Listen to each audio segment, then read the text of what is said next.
राज्यातील सर्व शेतकऱ्यांसाठी सर्वात मोठी अपडेट. पेरण्या फेल जाणार 72 तासामध्ये शेतकऱ्यांचा वाईट काळ सुरू. राज्यातील या जिल्ह्यांमध्ये पुन्हा दुबार पेरणीचं संकट उभं राहणार. मग कोणते जिल्हे आहे? या ठिकाणी पावसाने दडी मारलेली आहे. पेरण्या तर करून ठेवलेल्या आहे. मग या पेरण्या आता फेल जाणार का? दुबार पेरणी करायची, हा मोठा प्रश्न शेतकऱ्यांपुढे उभा राहिला. चला तर जाणून घेऊया राज्यामध्ये काय परिस्थिती आहे पावसाची. कोणत्या जिल्ह्यामध्ये दुबार पेरणीचं संकट शेतकऱ्यांपुढे उभं राहिले आहे?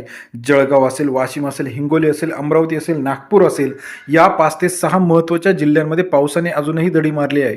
सुरुवातीला पाऊस थोडासा झाला होता, परंतु आता पुन्हा एकदा शॉर्टेज पावसाचा सुरुवात झाली आहे. मग नेमकी यामध्ये कारण काय आहे? का पावसाला उशीर होत आहे? का पाऊस टप्प्याटप्प्यात पडतो आहे?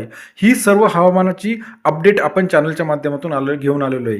राज्यामध्ये आपण जर बघितलं तर सध्या काही ठिकाणी जोरदार पाऊस झाला आहे, काही ठिकाणी अतिवृष्टीचा जो काही तडाखा हा शेतकऱ्यांना बसलेला आहे. परंतु काही जिल्ह्यांमध्ये असे काही जिल्हे आहे, यामध्ये अजूनही थोडासा कमी पाऊस आहे. काही ठिकाणी सोयाबीन पेरलेली होती. जळगाव असेल, नागपूर असेल, अमरावती असेल, नंदुरबार असेल, हिंगोली असेल, वाशिम असेल, सोयाबीन, कापूस, तूर पेरली होती. परंतु दुबार पेरणीचं संकट शेतकऱ्यांपुढे आव असून उभं राहत आहे. कारण 3 ते 4 दिवसापासून आपण जर बघितलं तर मोठ्या प्रमाणात पावसाळ्यानंतर उन्हाळा परत चालू झाल्याचं सुरुवात झाली. वातावरणामध्ये बदल आहे. ठराविक ठिकाणी पाऊस चांगला पडतो आहे, परंतु अजूनही काही ठिकाणी पाऊस न पडल्यामुळे शेतकऱ्यांपुढे एक प्रश्न उभा राहिलेला आहे. याचं सर्वात महत्त्वाचं कारण म्हणजे अल निनो परिणाम अजूनही थोडासा सक्रिय आहे. राज्यात काही जिल्ह्यांमध्ये आपण जर बघितलं, पुणे, मुंबई, नाशिक असेल, अहिल्यानगर असेल, सोलापूर असेल, कोल्हापूर असेल, सातारा असेल, सांगली असेल, ठाणे असेल, सरासरीपेक्षा जास्त पाऊस पहिल्या 15 आठवड्यामध्ये आपल्याला पाहायला मिळतो आहे.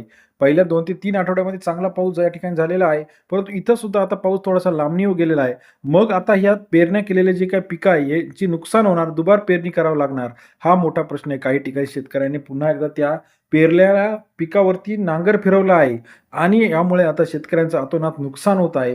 हवामान विभागाच्या अपडेटनुसार यावर्षी आपण सांगितलं होतं, संमिश्र हवामानाचा परिणाम असणार आहे. काही ठिकाणी जास्त पाऊस होणार, काही ठिकाणी कमी पाऊस होणार. याचं सर्वात महत्त्वाचं कारण म्हणजे सुपर अल निनो. सुपर अल निनो म्हणजे काय? तर काही ठिकाणी ठराविक ठिकाणी जास्त पाऊस पडतो, काही ठिकाणी कमी पाऊस पडतो आणि पावसाचं जे पॅटर्न आहे हा थोडासा इतर वर्षांपेक्षा वेगळा आपल्याला यावर्षी जाणवायला सुरुवात.